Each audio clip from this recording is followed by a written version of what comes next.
नमस्कार दोस्तों, स्वागत है आपका हमारे चैनल में। दोस्तों, माननीय सर्वोच्च न्यायालय में टेट को लेकर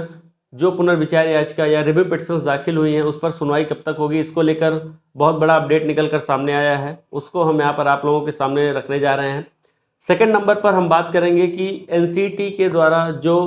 हलफनामा शिव कुमार पाठक मामले में माननीय सर्वोच्च न्यायालय में एक बार दिया गया था, जिसमें मिनिमम क्वालिफिकेशन और आहार्यता की बात की गई थी टेट को लेकर, तो उसको हम बात करेंगे कि जो 23(1) है,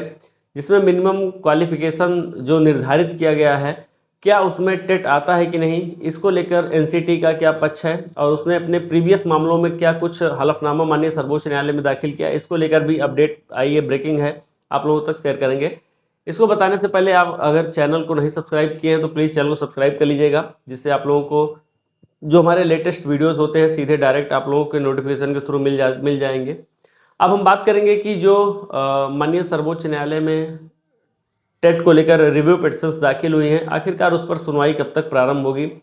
देखिए, जब हम सुनवाई की बात करते हैं तो माननीय सर्वोच्च न्यायालय में रिव्यू को लेकर मामला जो सुना जाएगा वो अब अप्रैल मंथ में सुनवाई निश्चित हो गई है।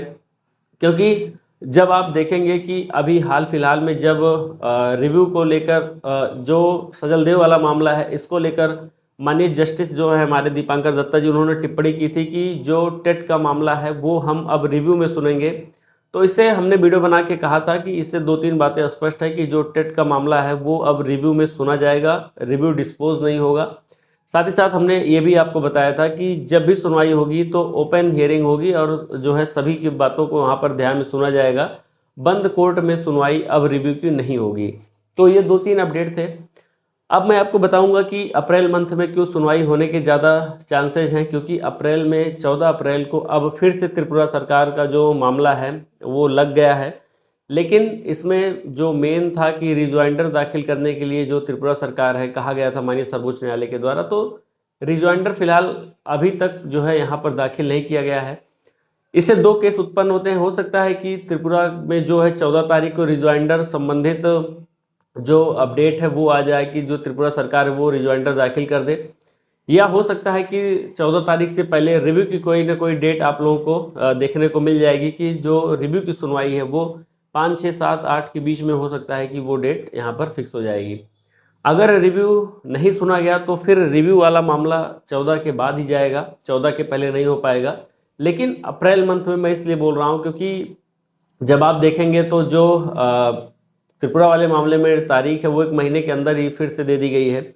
और इस पर सुनवाई भी होनी है 14 तारीख को। तो कहीं ना कहीं जो ये मामला है आपका अप्रैल मंथ में फिक्स मानिए कि बिल्कुल सुनवाई इस पर प्रारंभ हो जाएगी।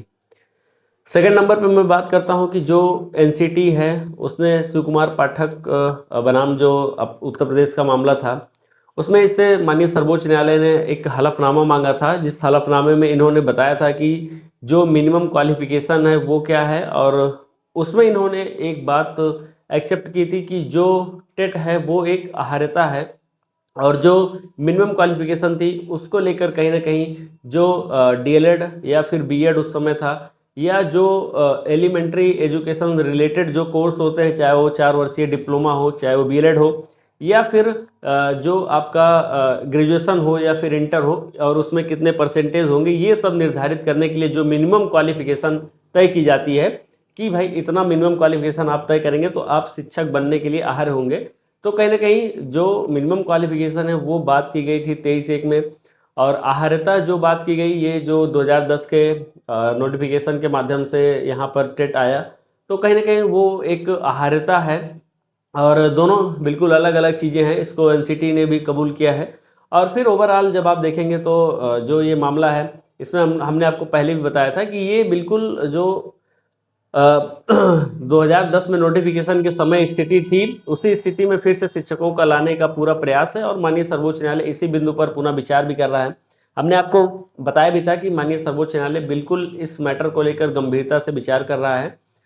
अब इसमें 1-2 बातें और आ जाती हैं कि कुछ लोग कह रहे थे कि हो सकता है कि मामला सीजीआई के बेंच के पास भी रेफर किया जा सके, जिसके चांसेस मुझे तो काफ़ी कम लगते हैं, क्योंकि जो सीजीआई के पास मामले जाते हैं, ऐसा नहीं है कि रिव्यू का मामला नहीं गया है, लेकिन अमूमन होता क्या है कि वो चीज़ें जब बहुत अधिक लोगों को, मतलब पूरे देश का कोई एक मामला हो,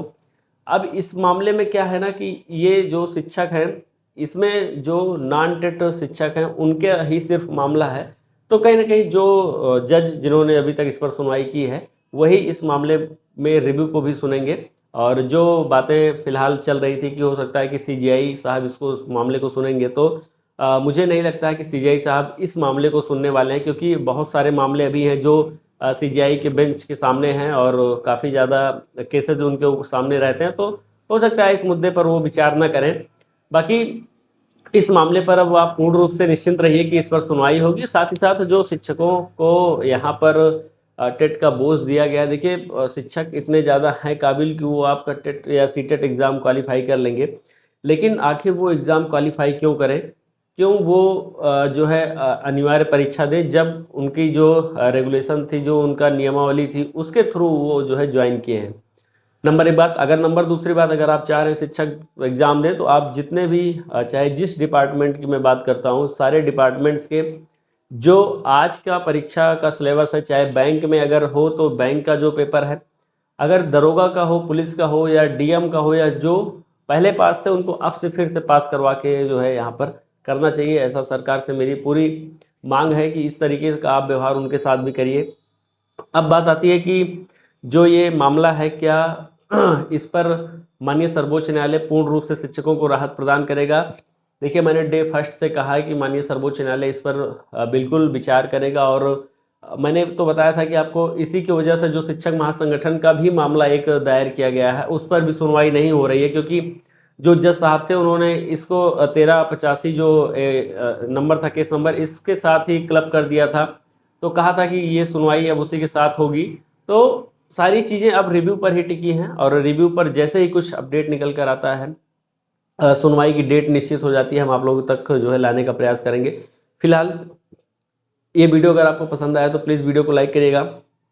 कमेंट में बताइएगा कि क्या रिव्यू की सुनवाई अप्रैल मंथ में होनी चाहिए कि नहीं। साथ ही साथ जो शिक्षक हैं उनसे टेट को रिलीफ प्रदान करना चाहिए कि नहीं, आप लोग कमेंट के माध्यम से बताइएगा।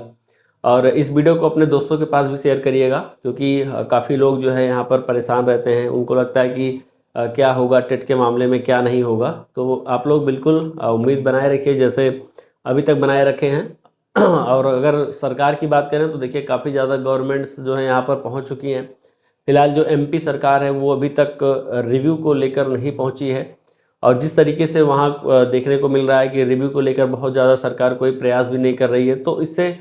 थोड़ा सा सेटबैक होता है कि जो मध्य प्रदेश की सरकार है उसके द्वारा भी यहाँ पर अगर रिव्यू दाखिल किया जाए तो हो सकता है कि केस में जो है थोड़ी सी और मजबूती आएगी, और जितने अधिक राज्य आएंगे उतनी अधिक जो है मजबूती केस को मिलेगी। फिलहाल जो हमारे मानंद हैं वकील वो यहाँ पर खड़े होंगे, साथ ही साथ हमारे राज्यों के वकील भी हैं, राज्य भी है। तो कहीं ना कहीं अगर केंद्र सरकार और आ जाए इसमें रिव्यू को लेकर तो बहुत ही अच्छी बात होगी। मैं ऐसे आशा करता हूं कि अप्रैल मंथ में सुनवाई होगी, और जैसे ही कोई सुनवाई की अपडेट आती है,